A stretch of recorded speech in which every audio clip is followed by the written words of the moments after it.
नमस्कार दोस्तों, स्वागत है आप सभी का एक बार फिर से। दोस्तों, अगर आप अपनी लाइफ में कुछ नया सीखना चाहते हैं तो मेरे साथ ज़रूर बने रहिएगा और मेरे चैनल को लाइक करिएगा, शेयर करिएगा, सब्सक्राइब करिएगा ताकि मेरा हर नया वीडियो आप तक आता रहे। दोस्तों, मैं आज फिर एक नई वीडियो, रहस्यमय वीडियो लेकर आपके साथ उपस्थित हुआ हूँ और दोस्तों बहुत ही अच्छी वीडियो है, ज्ञानवर्धक वीडियो है।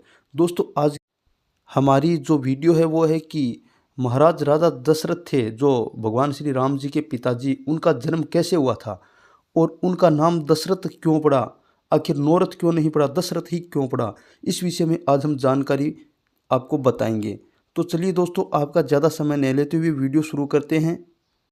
दोस्तों, राजा दशरथ का जन्म एक बहुत ही अद्भुत घटना है। धार्मिक ग्रंथों के आधार पर बताया जाता है कि एक बार राजा अज, जो श्री महाराज दशरथ जी के पिताजी थे, वो दोपहर की वंदना कर रहे थे। उस समय लंकापति रावण, जो राजा था लंका का, वह राजा अज से युद्ध करने के लिए आए। तभी रावण राजा अज को दूर से वंदना करते देख रहा था। तो राजा अज ने भगवान शिव की वंदना की और हाथ में जल लेकर के आगे फेंकने की बजाय पीछे फेंका था, क्योंकि पूजा का जल है वो हमेशा आगे फेंका जाता है, लेकिन महाराज राजा अज थे वो पूजा करके और वो जो जल था वो अपने पीछे फेंका था। तो ये देखकर रावण को बड़ा आश्चर्य हुआ और रावण राजा अज के पास गया और पूछने लगा कि हे राजन, आप यह अभिमंत्रित जल आगे न फेंक कर पीछे क्यों फेंक रहे हो, इसका क्या मतलब है। तो रावण कहने लगे कि पूजा का जल तो हमेशा आगे फेंका जाता है, लेकिन आप तो पीछे फेंक रहे हो। तब राजा अज ने कहा कि जब मैं भगवान शंकर की पूजा में ध्यान लगाए बैठा था, तब मुझे यहाँ से बहुत दूर जंगल में एक गाय घास चरती दिखाई दी और उस गाय के पीछे एक शेर लगा हुआ था। वह शेर उस गाय को खाना चाहता था, शिकार करना चाहता था। इसलिए मैंने अभिमंत्रित जल आगे न फेंक कर पीछे फेंका था। मेरा फेंका हुआ जल यह तीर का रूप ले लिया और वह तीर जाकर के सीधा शेर को लग गया, जिससे उस शेर की मृत्यु हो गई और गाय की जान बच गई। तो दोस्तों, ऐसा सुनकर रावण ने कुछ दूर जाकर के देखा तो जंगल में गाय घास चर रही थी और शेर है वो गाय के पास में मरा हुआ पड़ा था। तब रावण को डर लगने लगा कि ऐसा महापुरुष राजा जो अभिमंत्रित जल का भी तीर बनाकर शेर को भी मार सकता है, तो मैं इस राजा को कैसे हरा सकता हूँ। ऐसा सोचकर रावण डर के मारे वहाँ से वापस अपने राज्य की ओर चला गया। एक बार राजा अज जंगल में भ्रमण करने के लिए निकले थे।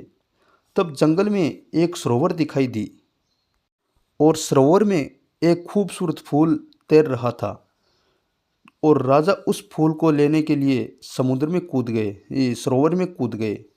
राजा जैसे फूल के पीछे जाते, फूल उतना ही आगे जा रहा था।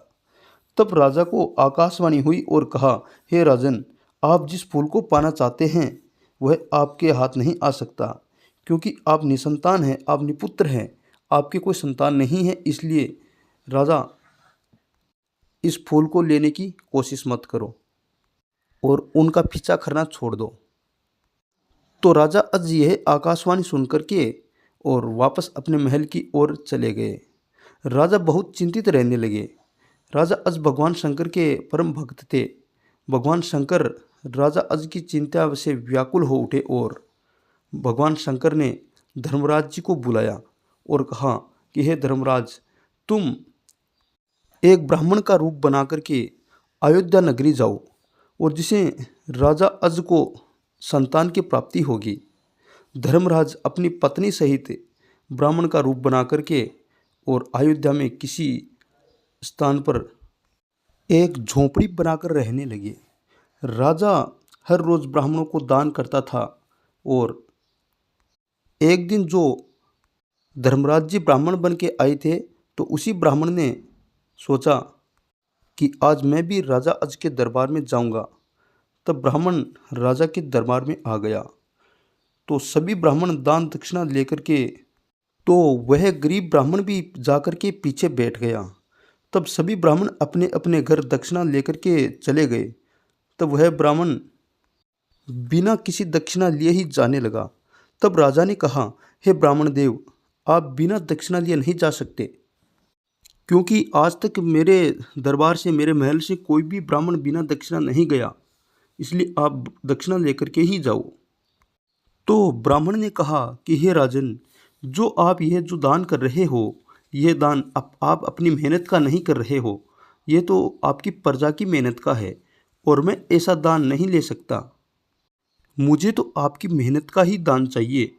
राजा ने यह गरीब वेश में ब्राह्मण की बात सुनी तो राजा भी आश्चर्य में पड़ गए, और राजा को भी ऐसा लगा कि मैं ज़रूर अपनी मेहनत का दान इस ब्राह्मण को दूंगा। तो राजा ने एक गरीब का वेश बनाया और एक लोहार के पास गए और काम पर रखने के लिए बोला। तब लोहार ने राजा को काम पर रख लिया और मेहनत का एक टक्का था वो उनको राजा को दे दिया लोहार ने। राजा आज वह टक्का लेकर के गरीब ब्राह्मण के घर, जो झोंपड़ी बना करके रहता था, उसके पास गया। तो ब्राह्मण घर पर नहीं था, तो राजा ने वह टक्का ब्राह्मणी को दे दिया और बोला, ब्राह्मण आई तो बोल देना कि यह टक्का राजा देकर गया है। ब्राह्मणी को बहुत गुस्सा आया कि इतना बड़ा राजा होकर के एक टक्का दान में देता है, उसे शर्म आनी चाहिए। तो जब ब्राह्मण घर पर आया तो ब्राह्मणी ने पूरी बात बताई ब्राह्मण को, और गुस्से में आकर के वह टक्का ब्राह्मण के सामने फेंक दिया।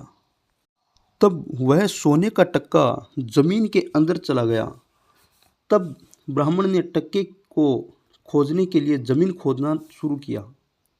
जमीन के अंदर एक खोदते खोदते एक सोने का रथ निकला और वह रथ ऊपर की ओर चला गया। ब्राह्मण ने और खोदा तो दूसरा रथ निकला, वह भी ऊपर की ओर चला गया। इस तरह से रथ निकलते गए और ब्राह्मण है वो खोदता गया। दोस्तों, इस तरह से निकलते निकलते 9 रथ निकल चुके थे। 9 रथ के बाद 10वां रथ निकला, वह जमीन पर आकर रुक गया। ब्राह्मण ने देखा तो उस रथ में एक बच्चा था। तब ब्राह्मण उस बच्चे को लेकर राजा के पास गया और सारी घटना बताई। तो ब्राह्मण ने राजा से कहा कि हे राजन, ये जो बच्चा है वह आप ही का है, आप ही के भाग्य में लिखा है। इस बच्चे को आपके लिए भगवान ने भेजा है, आप इस बच्चे को स्वीकार कर लें। तब राजा अज ने उस बच्चे को ले लिया और उनका नाम ही दशरथ रख दिया। इस प्रकार से दोस्तों राजा दशरथ का जन्म हुआ था, और इसलिए राजा दशरथ को दशरथ के नाम से जाना जाता है। दोस्तों, मेरी वीडियो कैसी लगी, लाइक करिएगा, शेयर करिएगा, सब्सक्राइब करिएगा। फिर मिलते हैं अगली ऐसी ही अद्भुत वीडियो में।